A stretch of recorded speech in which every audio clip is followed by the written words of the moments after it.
하나님께서 오늘 우리에게 주시는 말씀입니다. 스가랴 5장입니다. 1절에서 11절까지 말씀입니다.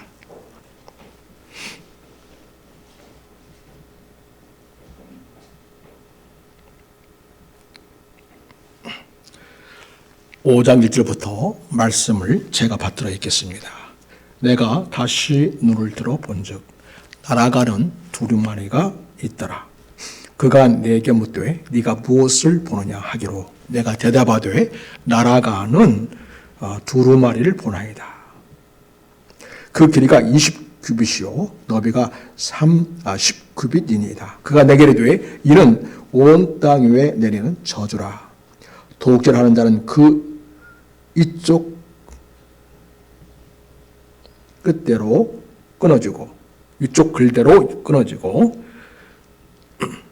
맹세하는 자는 그 저쪽 글대로 끊어지리라 하니 만군의 여호와께서 이르시되 내가 이것을 보냈나니 도둑의 집에도 들어가며 내 이름을 가리켜 망령되이 맹세하는 자의 집에도 들어가서 그의 집에 머무르며 그 집을 나무와 돌과 아울러 살리라 하셨느니라 하니라.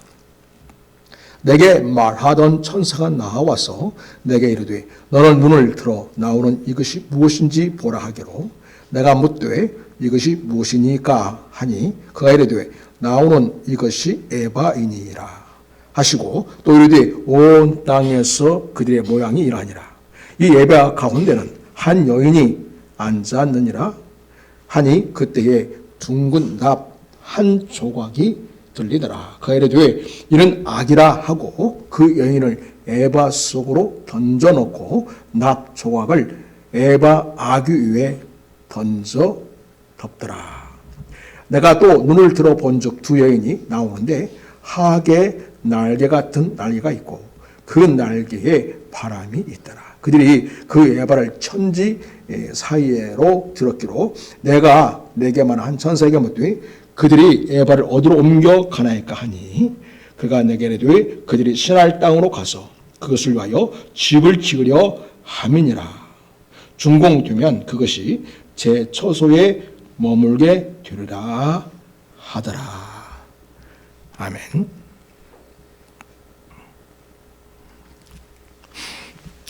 사랑하는 성도 여러분, 설날이 다가오면 우리가 가장 먼저 하는 일이 무엇입니까? 대개 집안을 정리하는 일입니다. 평소에는 눈에 걸리지 않던 것들도 손님이 오신다고 생각하면 갑자기 보이기 시작합니다. 이건 치워야겠다. 저거는 정리해야겠다. 갑자기 분주해지기 시작합니다. 손이 오신다는 사실 하나만으로 집의 모습이 달라집니다. 중요한 것은 이것입니다. 물론 집이 더러워서 정리도 하겠지만 집안에 머무를 사람이 중요하기 때문에 그를 위해서 집안 청소를 합니다. 스가랴 5장은 이러한 장면을 보여주고 있습니다. 하나님은 지금 예루살렘으로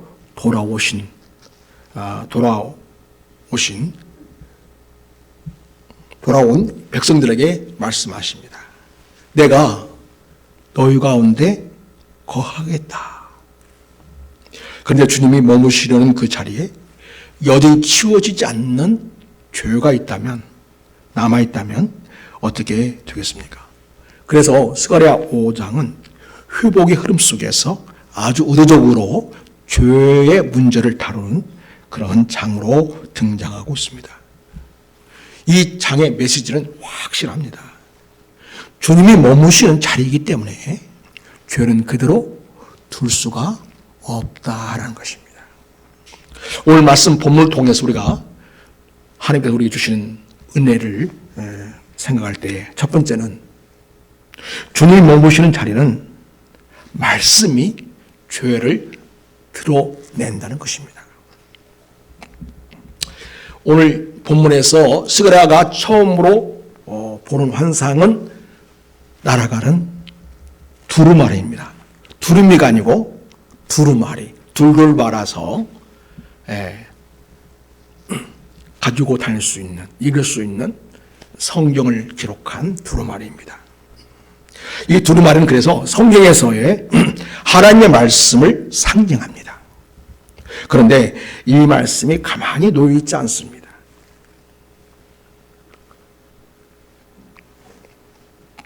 지금 날아간다고 표현하고 있습니다. 이것은 말씀이 찾아다닌다, 숨은 것을 그냥 두지 않는다, 그런 뜻입니다. 여러분, 근데 두루마리 크기도 어마어마합니다. 20규빗에 10규빗입니다. 두루마리가 사이즈가 어떻게 되냐면 길이가 20규빗, 약 9m입니다. 너비는 10규빗, 약 4.5m입니다. 그런 거대한 두루마리가 하늘을 날아다니고 있는 모습입니다. 이것은 성전 현관의 크기와 맞먹는 그런 사이즈입니다. 다시 말해서 이 말씀은 사적인 영역을 넘어서서 공적인 자리, 그러니까 공동체 한가운데까지 향하여 말씀이 날아오고 있다는 것을 보여줍니다. 그러니까 공동체까지 하나님의 말씀으로 깊이 살피겠다는 것이죠. 그리고 그 안에 있는 죄를 드러내겠다, 밝히겠다는 것입니다. 여러분, 그 두루마리에 뭐가 기록되어 있냐? 죄가 기록되어 있습니다. 그 죄에 대해서 대표적인 그 두 가지를 이야기합니다. 바로 도둑질과 거짓 맹세입니다. 이것은 십계명의 후반부에 해당하는 그런 내용이지요. 개인의 내면 문제만이 문제가 아니라 공동체의 신뢰와 질서를 무너뜨리는 그런 죄의 문제라는 것을 스가랴서는 이야기하고자 합니다. 하나님은 이 죄를 그냥 넘기지 않으십니다. 말씀이 그 집 안으로 들어가서 그 집을 사른다, 이렇게 말씀하십니다. 여기서 중요한 점은 하나님이 사람을 치시는 것이 아니고 죄가 자리 잡은 구조를 무너뜨리신다는 것입니다. 어떤 건물에서 불법이 반복적으로 이루어지고 있었습니다. 사람들은 그 사실을 공공연히 알고 있었습니다만 괜히 건드리면 시끄러워진다며 눈을 감았습니다. 결국 그 건물은 폐쇄가 되었습니다. 사람들은 말합니다. 사람이 다치지 않은 것이 다행이다. 하지만 저 건물은 오래 버틸 수 없다. 사랑하는 성도 여러분, 주님이 머무시는 자리는 말씀이 먼저 우리를 진단하고 정리합니다. 말씀은 우리를 망신을 주기 위해서가 아니라 하나님 우리 가운데에 머무르기 위해서 죄를 드러내십니다. 자, 그런데 하나님은 드러나게만 하는 것으로 끝내지 않으십니다. 그리고 그 죄를 어떻게 다루시는지를 또한 보여주고 있습니다. 그 다음에 말씀 5절 8절까지 보면 주님 머무시는 자리는 죄가 눌러 앉아 있을 수가 없다는 것을 보여줍니다. 두 번째 환상에서 등장하는 것은 에바입니다. 에바는 곡식을 재는 단위죠. 에바는 일상생활에서 곡식을 재기도 하지만 또 그 곡식을 담기도 합니다. 다시 말해서 일상적인 경제 활동을 가리키죠. 우리들의 삶의 현장을 보여줍니다. 그런데 이 말씀을 보면 그 에바 안에 여인이 앉아있다, 이렇게 얘기하고 있습니다. 그 여인은 무엇을 상징하는가? 천사가 이 여인을 단호하게 규정합니다. 이것은 악이라 이렇게 말씀하십니다. 이 여인은 한 개인이 아닙니다. 공동체의 삶 속에서, 일상생활 속에서 쌓이고 굳어진 죄, 반복된 불의의 모습입니다. 그리고 하나님은 그 유를 납뚜껑으로 덮게 하십니다. 납은 무겁고 밀폐력이 아주 강합니다. 하나님은 죄를 미워하지 않으십니다. 동시에 물싸하게 폭발시키지도 않으십니다. 그리고 확산되지 못하도록 납뚜껑으로, 무거운 납뚜껑으로 덮어버리듯이 그렇게 막으십니다. 이 장면이 우리에게 주는 메시지는 매우 분명합니다. 하나님은 죄를 덮어두신 분이 아니시라는 것입니다. 그러나 죄를 그대로 방치하신 분도 아니라는 것입니다. 죄가 머무르지 못하게 하시는 분심을 알려줍니다. 그래서 하나님은 죄를 가두시고 처리하신 분이심을 스가랴 5장에서는 보여주고 있습니다. 어느 공동체에 오랫동안 해결되지 않는 문제가 있었습니다. 모두가 불편했습니다만 지금은 때가 아니야. 그냥 넘어가. 그러나 문제는 사라지지 않았습니다. 결국 공동체가 더 크게 흔들리는 어려운 일을 겪어야만 했습니다. 사랑하는 성도 여러분, 주님이 머무시는 자리에는 죄가 눌러 앉아 있을 수 없습니다. 그분은 반드시 그 죄를 꺼내십니다. 그러면 하나님은 그 죄를 꺼내셔서 그 죄를 어디로 옮기시는 걸까요? 이제 오늘 스가랴서 5장에서의 마지막 환상의 장면이 그것을 보여주고 있습니다. 세 번째로, 주님 머무시는 자리는 바벨론의 방식, 다시 말해서 서양적 방식이 남을 수 없습니다. 그러니까 하나님에게는 서양 방식으로 통하지 않는다는 것이죠. 자, 여러분, 마지막 환상을 보면 악을 담은, 죄악을 담은 이 에바 그릇은 신할 땅으로 옮겨집니다. 여러분, 신할은 어떤 땅인지 혹시 기억나십니까? 창세기에서 바로 바벨탑이 세워졌던 그런 곳입니다. 바벨탑을 왜 사람들이 만들었습니까? 우리가 하나님이 되어서 하늘 꼭대기까지 닿아서 우리가 힘을 내어서 우리 뜻대로 살아보자. 바로 그거였습니다. 그들의 삶의 자리에서 하나님을 제거하는 일, 그것이 바로 바벨탑이 상징하고 있습니다. 그리고 하나님 없이도 살 수 있다고 믿었습니다. 그리고는 우리 이름을 내자, 그렇게 담합을 했습니다. 다시 말해서 하나님을 그의 삶의 중심에서 쫓아내고 인간 중심의 체계가 시작된 땅, 거기가 바로 신할 땅입니다. 이 장면이 말하는 핵심은 분명합니다. 하나님은 죄를 아무데나 치우지 않으십니다. 그 죄가 생겨난 사고방식, 그 죄가 뿌리내리고 있는 방식의 자리로 되돌려 보내십니다. 그리고 하나님은 이렇게 선언하시는 것입니다. 이것은 예루살렘의 것이 아니다. 회복된 공동체의 것이 아니다.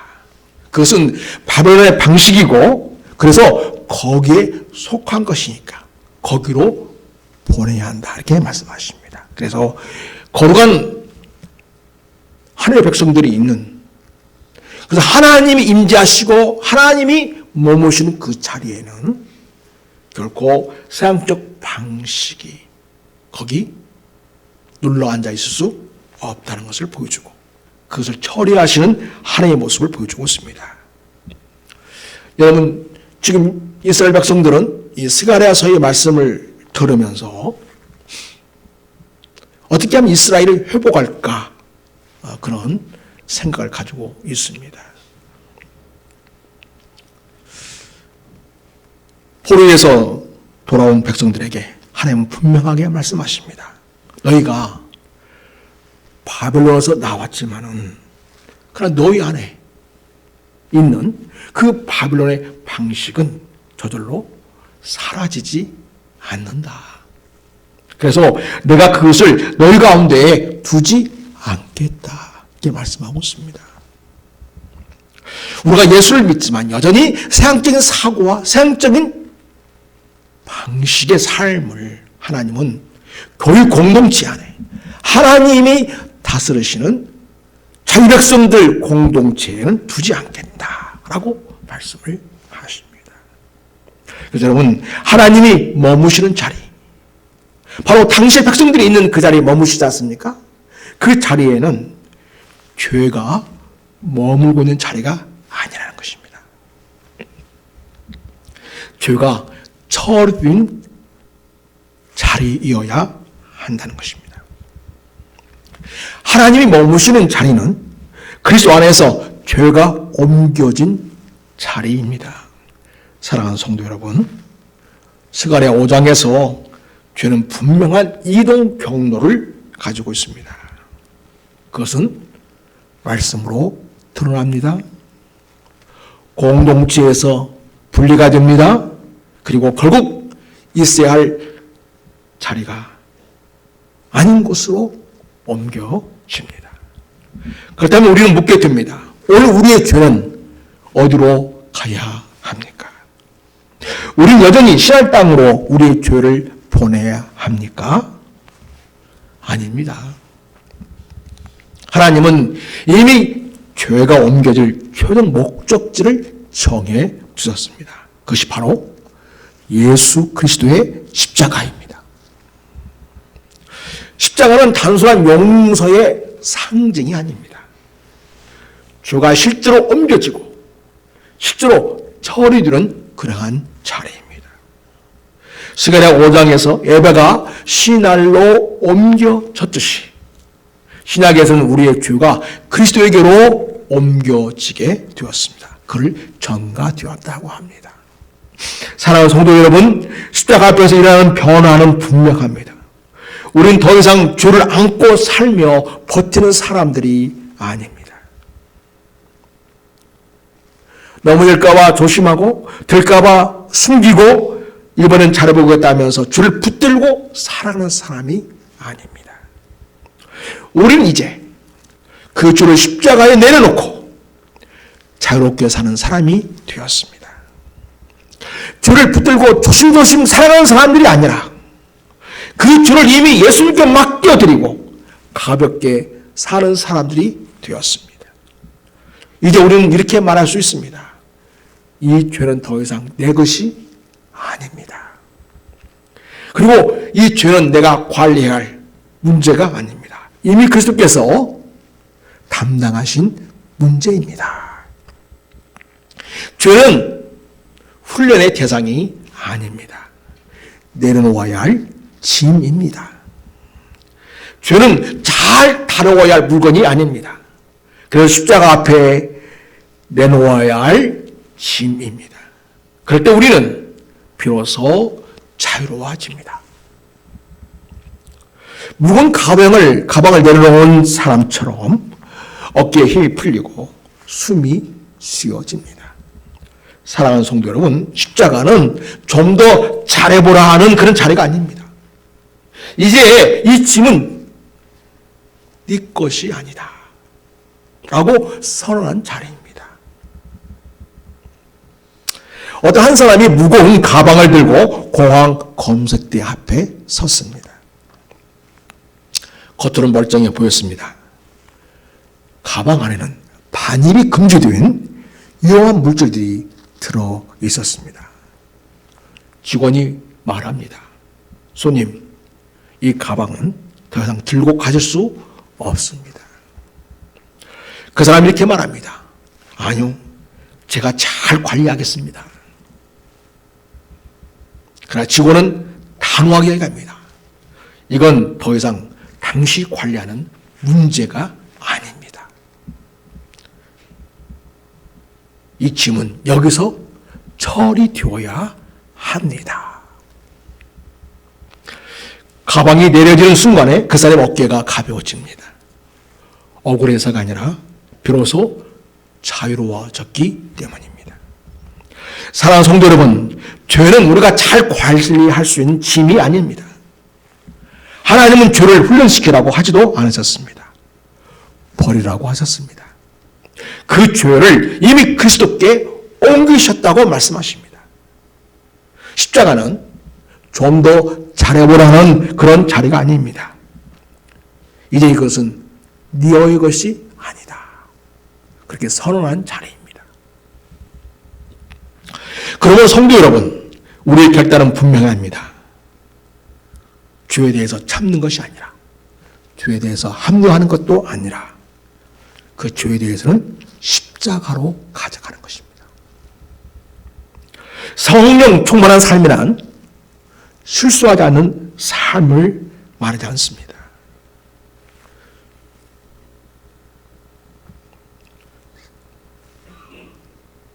성령 충만한 사람은 죄를 방치하지 않는 삶이라 말할 수 있습니다. 그래서 우리는 넘어졌을 때 즉시 십자가로 돌아가야 합니다. 하나님 머무실 자리를 다시 정결하게 내어드리는 삶이어야 합니다. 우리 주님은 우리 안에 머무시기 위해서, 우리 공동체에 머무시기 위해서 쓰레기들, 죄악들을 치우십니다. 그래서 스가랴 5장이 우리에게 이렇게 전한 메시지는 바로 이것입니다. 하나님은 우리를 떠나기 위해서 죄를 다루는 분이 아닙니다. 거꾸로 우리와 함께 머무시기 위해서 죄를 다루시고 치우시는 분이십니다. 오늘 하나님은 우리에게 묻고 계십니다. 내가 너희 안에 머물고 싶은데, 내가 너희 집에 머물고 싶은데, 내가 너희의 삶의 자리에 머물고 싶은데, 내가 너희 교회 공동체 안에 머물고 싶은데, 너는 아직 내려놓지 않은 것이 무엇이냐? 라고 묻습니다. 사랑하는 성도 여러분, 오늘 예배가 끝나기 전에 이 고백이 우리 안에 있기를 바랍니다. 자, 따라서 하겠습니다. 주님, 이 자리는 주님이 머무시기에 합당한 자리이길 원합니다. 그래서 오늘 십자가 앞에 죄를 내려놓습니다. 자, 이럴 때 하나님은 우리에게 머무실 것입니다. 그 자리에 성령께서 거하시게 됩니다. 그리고 성령님은 우리의 죄를 이겨하는 삶으로 이끌어 가실 것입니다. 오늘 하나님은 묻고 계십니다. 내가 너에게 머물고 싶은데, 내가 너희 집 안에 머물고 싶은데, 내가 너희 교회 공동체 안에 머물고 싶은데, 아직 치우지 않은 죄됨이 무엇이냐? 아직 예수 그리스도 앞으로 가져오자는 죄가 남아있느냐라고 물으시고 있습니다. 설날입니다. 다 복을 빕니다. 복 많이 받으세요 라고 합니다.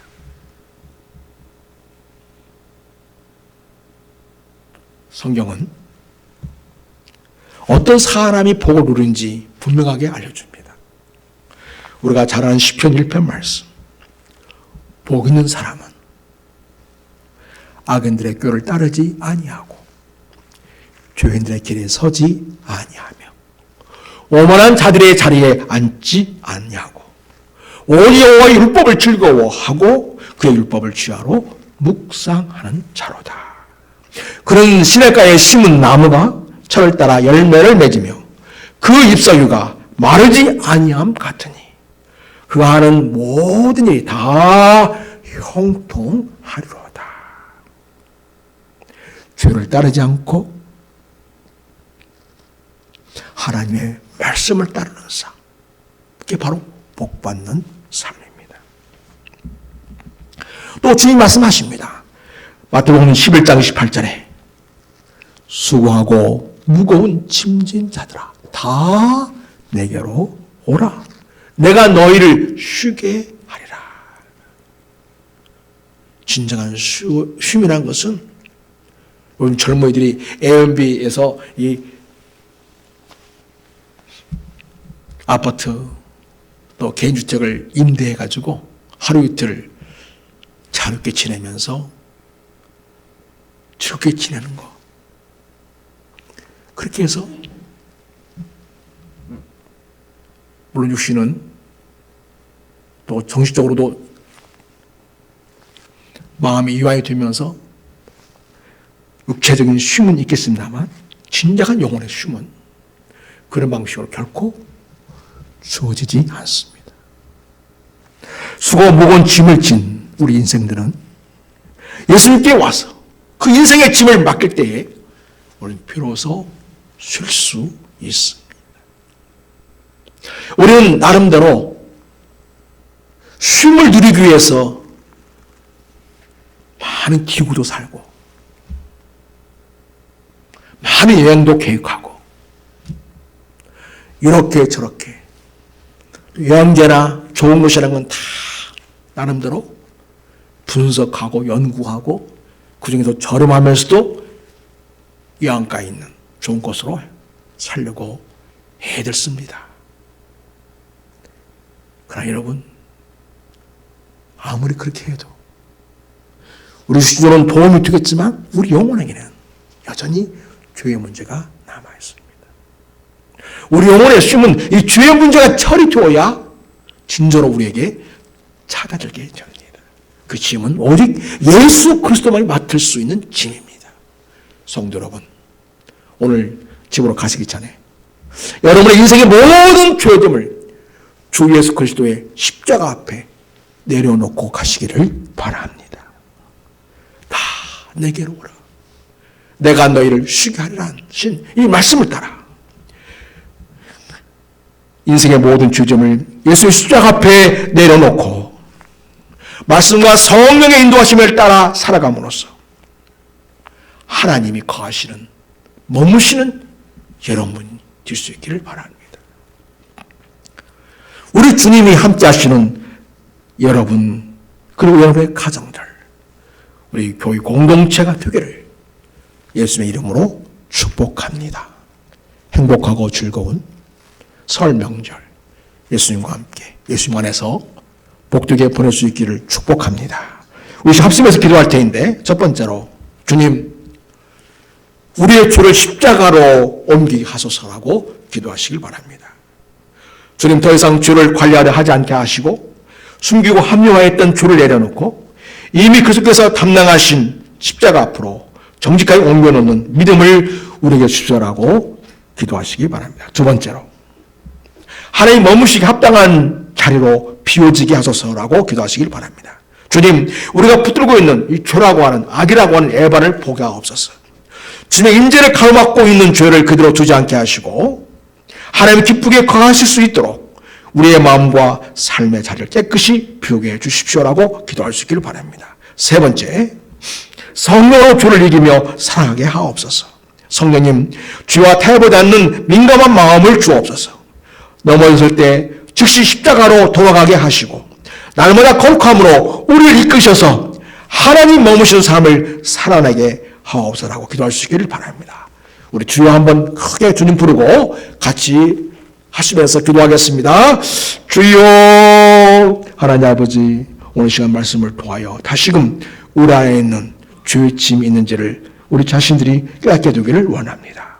아버지 하나님 이 죄의 짐은 그 악이 저 신할 땅으로 옮겨진 것처럼 오직 십자가 안에 누웠을 때만 비로소 그 죄가 더 이상 활동하지 못하며 아버지와 저희가 정결하게 씻겨줄 수 있음을 믿습니다.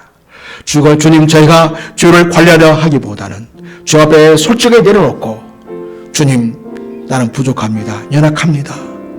이 죄의 문제 주께서 해결해 주시옵시고 주의 보혈로 씻어주시옵소서라고 기도하는 우리가 되길 원합니다. 아버지, 우리가 숨기고 있던 합리화했던 모든 죄를 내려놓게 도와주시옵소서. 나를 위하여 십자가에서 담당하신 그 주님의 십자가 앞으로, 보혈 앞으로 우리 자신을 솔직하게 옮겨놓는 믿음을 우리가 갖기를 원합니다. 하나님 아버지, 우리의 삶의 자리는 하나님께서 머무실 만한 합당한 자리로 비워지기를 원합니다. 죄악을 우리에게서 제거해 주시옵소서.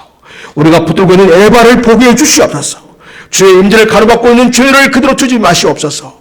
하나님이 기쁘시게 거할 수 있도록 우리의 마음과 삶의 자리가 주님의 보혈로 깨끗이 씻겨지고 비우게 해주시기 원하고 없나이다.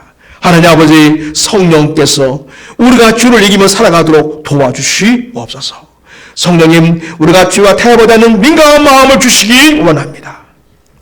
아버지여, 죄로 넘어졌을 때 즉시 십자가에 넣어 동하게 주시옵소서.